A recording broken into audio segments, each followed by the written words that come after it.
कौन सी रेखा है माताओं के आगे? जानकी के आगे जो रेखा थी उस रेखा का नाम लक्ष्मण रेखा है, लेकिन माताओं के आगे भी एक रेखा पड़ी है प्यारे। बताओ उस रेखा का नाम क्या है? यदि सीता के आगे लक्ष्मण रेखा है तो माताओं तुम्हारे आगे मर्यादा की रेखा है। और याद रखना माताओं, जानकी ने कहा यदि मर्यादा की रेखा के आप अंदर रहेगी तो तुम्हारा जीवन सुरक्षित रहेगा, और जो नारी मर्यादा की रेखा के बाहर जाएगी तो समाज में उस नारी का हरण हो जाएगा। इसलिए हरण से बचना है तो मर्यादा की रेखा के अंदर रहना। आज माता जानकी के हरण से शिक्षा लो। आज माता जानकी ने कहा हमारे आगे एक रेखा है, उसका नाम है लक्ष्मण, और तुम्हारे आगे एक मर्यादा की रेखा। और एक बात याद रखना, जो भारतीय सनातन धर्म की नारी मर्यादा की रेखा के अंदर रहती है, उसे परमात्मा चाहे पति रूप में मिले या बेटे के रूप में मिले, परमात्मा उसे मिलता अवश्य है। माता कौशल्या को बेटा के रूप में मिला और माता जानकी को पति के रूप में मिला। कारण सिर्फ इतना रहा क्योंकि माताओं के बीच में एक मर्यादा थी। और आज मर्यादा की रेखा के अंदर रहना। समाज में सभी नारी जाति को सुरक्षित करने के लिए सीता हरण से यही शिक्षा मिलती है।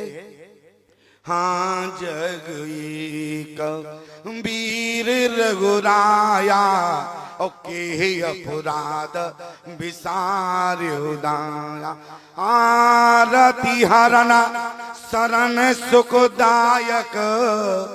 आज माता जानकी प्यारे क्या कहा?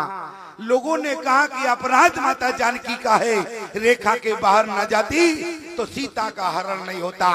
याद रखना, सीता रेखा के बाहर जाने लगी, रेखा ने रोक दिया, देखो सीता तुम रेखा के बाहर नहीं जाओगी, यदि तुम बाहर चली गई तुम्हारा हरण हो जाएगा। ये अत्याचारी दुराचारी पापाचारी राक्षस रावण है। जानकी ने कहा कि रेखा जरा विचार करो। क्यों? रेखा ने कहा देखो सीता हम तुम्हारी सुरक्षा कर रहे हैं, हम तुम्हारी सुरक्षा कर रहे हैं। लेकिन आज सीता ने रेखा को डांट दिया। एक शब्द भी अगर मुझसे कहा, आज रेखा जानकी को रोक रही है। जानकी रेखा के बाहर क्यों? कारण क्या है? रेखा के बाहर जानकी क्यों जाना चाहती है?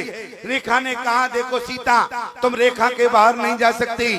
क्यों? क्योंकि ये तुम्हारा हरण करने आया है, मैं जानती हूँ। लेकिन जानकी ने क्या उत्तर दिया? रेखा जरा विचार करना, मैं किस कुल की कुलवधू हूँ जहाँ पर विश्वामित्र जी जैसे मांगने आए, स्वयं हरिश्चंद्र मिट गए लेकिन देने से कभी इनकार नहीं किया। और भले ही दुराचारी पापाचारी हो लेकिन मांगने कुल की बहू से मांगने आया है, रघुवंश की बहू से आज भिक्षा मांग रहा है। तो जानकी रेखा के बाहर जाएगी। क्यों? क्योंकि रघुकुल की कीर्ति जो है वो कलंकित हो जाएगी। क्यों?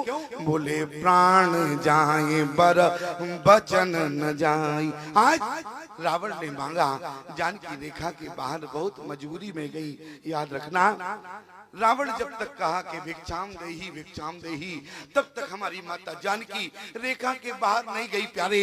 लेकिन जिस समय रावण ने कहा कि मात्र भिक्षाम देही, क्या कहा? मात्र भिक्षाम देही, तो जानकी के कानों में आवाज चली गई। क्या? रावण ने कहा कि माँ, और जानकी ने विचार किया, बोली पुत्र कुपुत्र हो सकता है लेकिन माता कुमाता नहीं हो सकती। आज रेखा के बाहर जाना पड़ेगा। रेखा यदि तुमने मुझे रोकने का प्रयास किया, आज मुझे रोकने का प्रयास मत करना। रेखा हाथ जोड़कर खड़ी हो गई। सीता तुम्हारा हरण हो जाएगा, मैं तुम्हारे पति को क्या जवाब दूंगी, तुम्हारे देवर को क्या जवाब दूंगी। लेकिन प्यारे आज सीता ने कहा कि रेखा आज मुझे समझाने का प्रयास मत करो। क्यों? क्योंकि रावण ने मुझे माँ कहा है। और याद रखना रेखा, यदि आज मैं रेखा के बाहर न जाऊंगी तो भारत से कौन भारतीय नारी को माँ कहेगा? माँ शब्द जो है भारत से कलंकित हो जाएगा। जानकी माँ शब्द की लाज रखने के लिए रेखा के बाहर चली, केवल माँ शब्द की लाज रखने के लिए। देखो रामचरितमानस में बहुत गंभीरता है। गंभीरता क्या है? किसी भी चौपाई पर प्यारे शंका प्रकट मत करना।